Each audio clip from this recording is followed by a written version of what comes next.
Mesdames et messieurs, bonsoir et bienvenue à cette nouvelle édition du 20h sur CamNews 24 et ITFM depuis Garoua.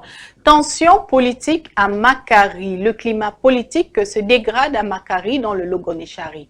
L'UNDP accuse les autorités locales d'entraver ses activités. L'annulation soudaine de la cérémonie d'accueil de 700 ex-militants du RDPC a exacerbé les tensions.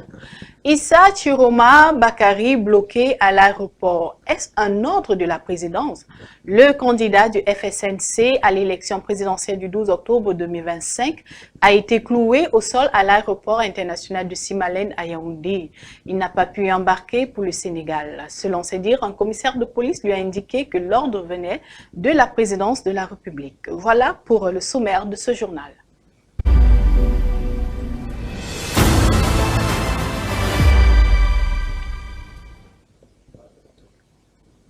Une fois de plus, bonsoir et merci pour votre fidélité.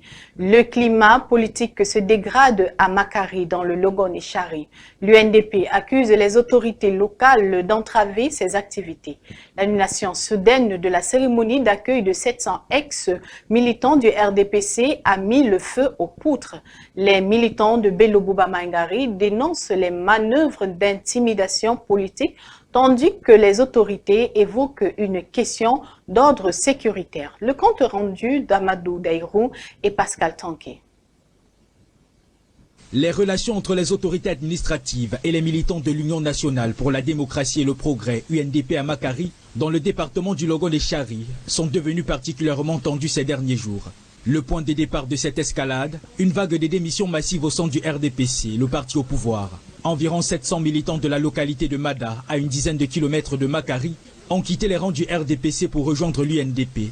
L'arrivée d'une délégation en provenance de Kousséri, prévue pour leur installation officielle, devait marquer un tournant. Mais un changement de position des autorités locales à la veille de l'événement a provoqué une montée de la tension. Malheureusement, nous n'avons pas pu le faire parce que l'administration, les élites locales, les chefs traditionnels, tous ont bloqué donc l'action. Non seulement ils ont reçu les ultimatums, ils ont même été intimidés. Et je crains même qu'après notre départ, que l'intimidation continue. Malgré le respect des démarches administratives, l'annulation de la manifestation a surpris les organisateurs. Les autorités invoquent des raisons de sécurité, mais les militants estiment qu'il s'agit d'une tentative d'étouffer l'opposition. Il a pris notre décision, dire qu'après constat et après information, qu'il va avoir une manifestation qui va engendrer du désordre.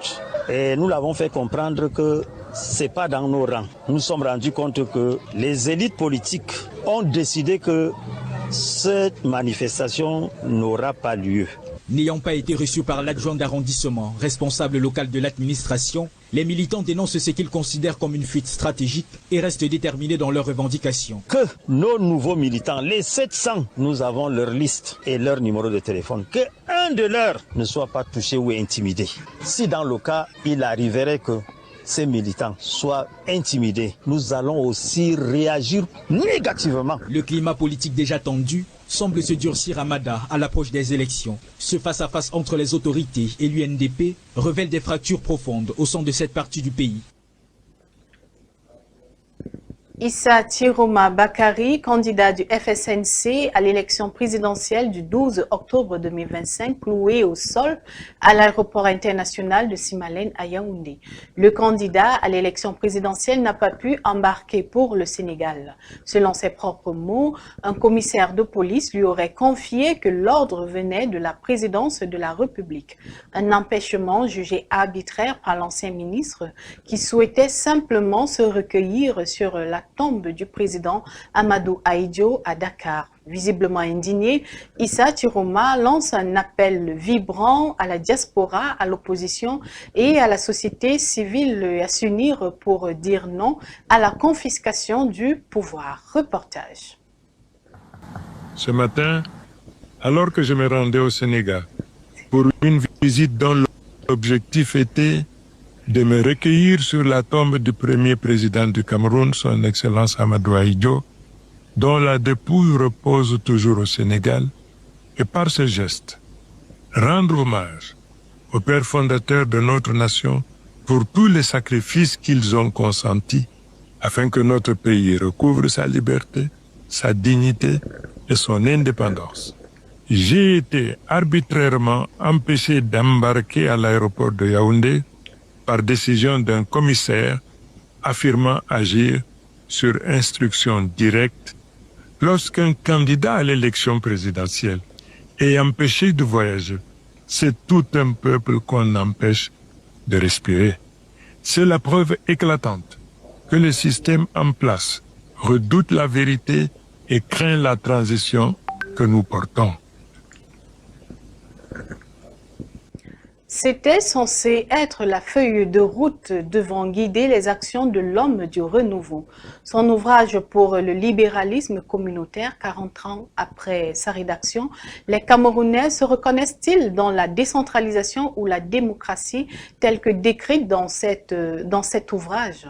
Cédric Ndine, Robert Mobouké et Cédric Chouna ont tendu leur micro à quelques compatriotes. Reportage. En 1987, date de sa parution, il était porteur de tous les espoirs. L'ouvrage programme du président de la République Paul Biya, intitulé pour le libéralisme communautaire, appuyait sa vision sur plusieurs axes, notamment la démocratie, l'état de droit et la décentralisation. Pour le journal à capitaux publics, près de 40 ans plus tard, ce document garde toute sa pertinence.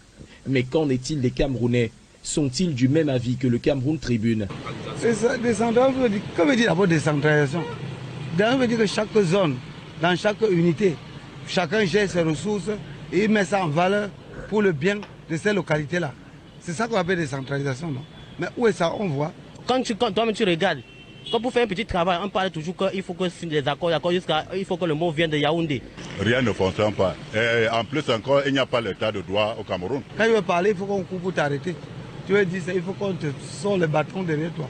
Pour le docteur Nick Ngwanya, analyste politique, ce triptyque semble s'écarter des aspirations profondes du peuple, rendant l'ouvrage du locataire d'Etoudi obsolète. Lorsqu'on a écrit ce livre-là il y a 40 ans, peut-être le problème à ce moment-là nous imposait de nous limiter à ce que le président a dit en ce temps-là. Mais 40 ans après, ce n'est plus valable. C'est bon, mais ce n'est plus valable. Par exemple, vous avez parlé de l'état de droit, de la démocratie et ainsi que la décentralisation. Si nous regardons toutes ces trois choses-là de près, on va voir qu'il y a eu des échecs. Sur ce que le président Paul Biya a écrit, ça n'a qu'à faire avec la politique. Mais il n'a pas parlé de l'économie et comment créer les richesses. Il n'a pas parlé de développement et il n'a pas parlé non plus de l'éducation. Entre liberté d'expression muselée, conflit d'intérêts entre autorités ou encore hypercentralisation des prises de décision, pour le libéralisme communautaire semble avoir pris un gros coup de ride. Et la nature dira, et chacun est responsable de ce qu'il a fait. Parlons à présent de toute autre chose. À Yaoundé, les patients souffrant de maladies rénales prennent l'initiative d'une campagne de dépistage et d'éducation organisée en partenariat avec le Centre national de santé publique. Ils sensibilisent le grand public aux affections rénales. À l'esplanade de la chapelle d'Etoudi, des dépistages gratuits sont proposés avec pour objectif de prévenir plutôt que de guérir. Delphine Foncoutenier nous fait le point. Dans le box de prélèvement, les volontaires au dépistage gratuit de maladies rénales se succèdent. Ils ont tous soif de savoir comment vont leurs reins, ces organes discrets mais vitaux. On profite de ça pour se faire un bilan de santé rénale. S'il y a quelque chose qu'on puisse vite se prendre en charge. On ne m'a rien demandé et on m'a plutôt encouragé. On m'a accompagné. La campagne est gratuite, elle est vraiment gratuite. Mais au-delà du prélèvement, c'est surtout la parole qui circule. Celle de la prévention, de l'éducation et de la sensibilisation. Derrière cette initiative, la voix des patients eux-mêmes souffrant de maladies rénales, groupés au sein du cercle des hémodialysés du Cameroun. Il y a la phase aiguë, moi j'ai la phase chronique. Alors si vous avez la phase aiguë, on peut encore rectifier et vous sauver. Maintenant, quand vous tombez dans la phase chronique comme nous avons, il n'y a plus rien à faire, sauf faire une greffe de rein. Alors, et même la greffe, ça peut rejeter. La campagne vise le grand public, les bien portants obligés. Les organisateurs ambitionnent de faire le tour du pays, aux côtés de leurs partenaires pour prêcher la bonne nouvelle. La maladie rénale peut se prévenir. Comme le ministre nous donne la possibilité, parce qu'il nous a accordé une autorisation de 2 ans de collaboration avec le ministère, on va pouvoir aller partout, dans toutes les régions du Cameroun pour sensibiliser et dépister les populations. L'enjeu est de taille. Selon les spécialistes, d'ici 2040, l'insuffisance rénale pourrait devenir l'une des premières causes de morbidité dans le monde. D'où l'appel à se faire dépister dès maintenant, à prendre soin de ses reins et même à l'occasion, faire un don de sang pour sauver une vie. À l'international, les avis d'imposition de droits de douane de 30% sur les exportations annoncés par Donald Trump prennent effet dès ce mois. Quelles conséquences pour les présidents africains? Les détails dans ce reportage. La surtaxe douanière américaine de 30% visant les produits sud-africains prendra finalement effet le 7 août. Le président Cyril Ramaphosa s'est montré déterminé à poursuivre les discussions en cours avec Washington, qu'il a qualifiées vendredi d'intensives. Nous sommes tous engagés dans un processus de négociation et de discussion avec les États-Unis, qui représentent la plus grande économie du monde. Et nous devons réagir à cette politique douanière des États-Unis. Parmi les secteurs sud-africains qui seront durement frappés, ceux de l'automobile et de l'acier. À Johannesburg, ce fabricant de soupapes emploie 200 personnes. Son patron craint que la surtaxe de 30% de droits de douane sur l'acier ne l'oblige à quitter le marché américain, qui représente aujourd'hui les 4/5 de ses exportations. Il ne cache pas ses inquiétudes. Plus cette politique perdurera, et plus la situation va devenir handicapante pour nous. L'impact sur l'agriculture pourrait également être important. Vins, noix, avocats, fruits sont exportés massivement vers les États-Unis, qui absorbent notamment entre 6 et 8% des agrumes sud-africains. Le chef de cette vaste exploitation qui exporte depuis 25 ans vers les États-Unis s'attend à devoir opérer des ajustements à contre-cœur. En tant qu'entreprise bien établie, nous survivrons à cette situation. Mais nous devrons réduire notre superficie de plusieurs hectares, attendre 4 ou 5 ans, puis aller de l'avant. Mais il y a une autre réalité. Si nous réduisons notre superficie de 100 hectares, 200 personnes seront sans emploi dans notre ville.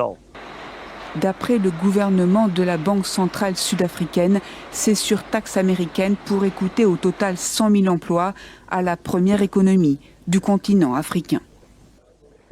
Voilà, mesdames et messieurs, c'est la fin de ce journal sur CamNews 24 et ITFM 103 depuis Garoua. Merci de nous avoir suivis et surtout, passez un très bon week-end. Au revoir.